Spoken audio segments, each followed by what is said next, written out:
Halo semuanya, kembali lagi bersama saya. Selamat datang di channelnya Mekanik KW. Jadi setelah sekian lama, setelah sekian banyak video yang saya bikin, jadi akhirnya saya kasih lagi sedikit tips untuk teman-teman yang pengen beli mobil dalam keadaan second. Ingat ya, pengen beli mobil dalam keadaan second. Jadi hal ini harus kalian lakukan sebelum kalian ngecek mobilnya full total. Jadi gimana ya, ibaratnya orang beli mobil itu, hal yang paling utama dicek pasti mesin. Nah, di mesin ini saya kasih tips untuk kalian. Kalian cukup waktu 5 menit lah maksimal. Kalian bisa tahu mobil itu layak dibeli atau enggak. Gimana caranya? Ikuti video ini terus sampai habis. Jangan lupa sebelum saya lanjut, jangan lupa di like, subscribe, dan share video ini agar channel ini lebih berkembang dan memberikan banyak manfaat untuk kita semua. Oke, kita lanjut. Yang kalian lihat di sini adalah tutup radiator. Dari semua mesin ini, sebelum kalian cek semua bekas laka, bekas banjir lain sebagainya, harap cek mesin dulu. Tapi pastikan kondisi mesin harus dingin. Harus dingin, tidak boleh idle sama sekali. Dari pagi tuh ibaratnya udah nggak boleh hidup gitu kan. Nah, setelah itu kalian buka tutup radiatornya seperti ini. Oke, kalian tempatkan aja dimanapun. Kemudian baru kalian boleh hidupkan mobilnya. Nah, kita ke dalam. Terus kita cek, pastikan netral. Oke, udah aman. Baru kita starter.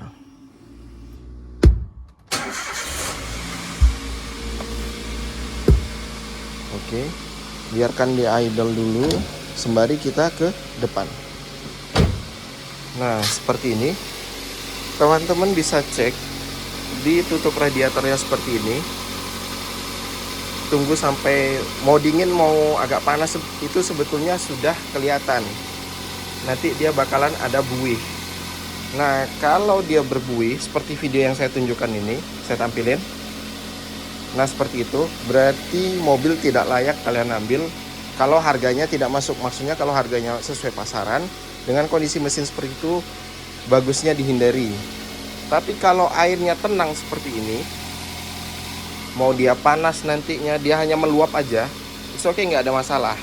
Dengan catatan satu lagi, kebanyakan dari teman-teman yang punya mobil second itu, mereka itu rata-rata banyak yang tidak menggunakan termostat. Nah, efek dari tidak menggunakan termostat itu adalah biasanya begitu kita buka tutup radiatornya, dia bakalan pas di starter itu ya, dia bakalan langsung airnya nembak atau nyiprat. Nah, kayak gitu konsekuensinya. Nah, itu menandakan bahwasanya si mobil itu tidak menggunakan termostat. Jadi airnya yang harusnya dihambat sama termostat, begitu panas kan baru dia sirkulasi tuh. Biasanya kalau termostat tuh 80 derajat. Begitu kena 80 derajat dia baru buka tuh termostat. Nah, baru air sirkulasi dari radiator, habis itu masuk ke water jacket di blok mesin, habis itu ke headnya, silinder head, dia dinginkan semua.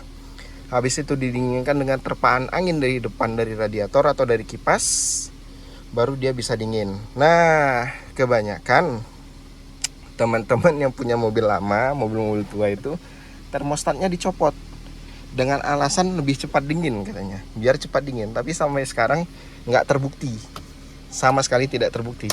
Karena justru mana yang jadi lebih standar pabrik itu justru lebih bagus. Karena di pabrik itu udah pasti, risetnya panjang. Kita kan hanya sekedar aja, udah sekedar gitu aja. Tapi kalau saya lebih seneng mobil yang pakai termostat. Kembali ke pokok masalah tadi. Kalau kalian menjumpai tutup radiatornya itu berbuih seperti yang saya tampilkan tadi, skip aja mobilnya, jangan diambil. Alasannya apa? Alasannya adalah karena mesin dari mobil tersebut kompresinya sudah bocor. Bisa bocor dari packing headnya, bisa di hal lainnya. Itu biasanya terjadi kalau mobil sudah pernah overheat biasanya. Jadi silinder headnya itu melenting. Dia melenting atau melengkung bahasanya. Jadi dia memang harus dibongkar setengah, habis itu di scrap. Banyak juga ciri-ciri lainnya kalau itu sudah parah, biasanya oli di dalam mesin akan bercampur dengan air. Begitu kita cek olinya, itu warnanya bakalan kopi susu. Nah, itu kenanya. Itu salah satu ciri-ciri juga dari headnya yang melenting. Kenapa saya itu tidak sarankan untuk diambil? Karena biaya perbaikannya justru nanti malah lebih besar.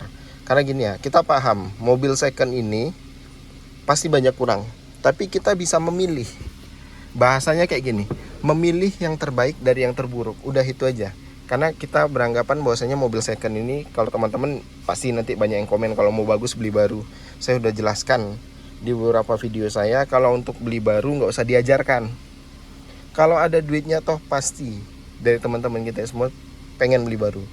Kalau saya beranggapan bahwasanya lebih bagus saya beli second tapi cash daripada beli baru tapi kredit. Nah, itu aja sih intinya sebetulnya.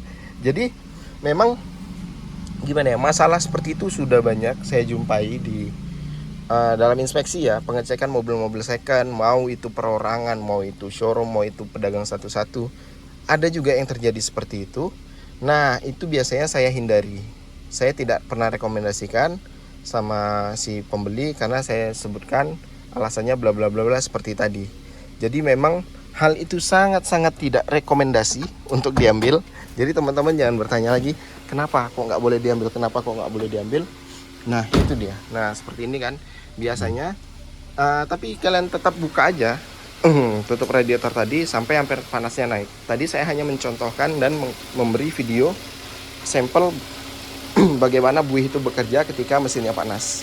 Tapi kalau sudah panas seperti ini, habis itu termostat sudah buka, saya tidak berani buka lagi. Nah, dia bakalan nembak seperti ini nih. Nah, ini bakalan nembak. Jadi saya nggak akan buka lagi. Saya biarin aja. Yang penting video awal tadi sudah saya kasih gambarannya ke teman-teman. Jadi teman-teman tinggal ngaplikasikan ke lapangan. Karena kebanyakan ya Avanza dengan tipe mesin 3EZ seperti ini tipe mesinnya 3EZ ya. Kalau yang 1500 ini kebetulan S 2011. Jadi memang rata-rata banyak mesin yang sudah pada overheat. Karena terkadang low control, kita nggak tahu water pumpnya itu udah jebol, tiba-tiba air radiator sudah habis, kita nggak kontrol.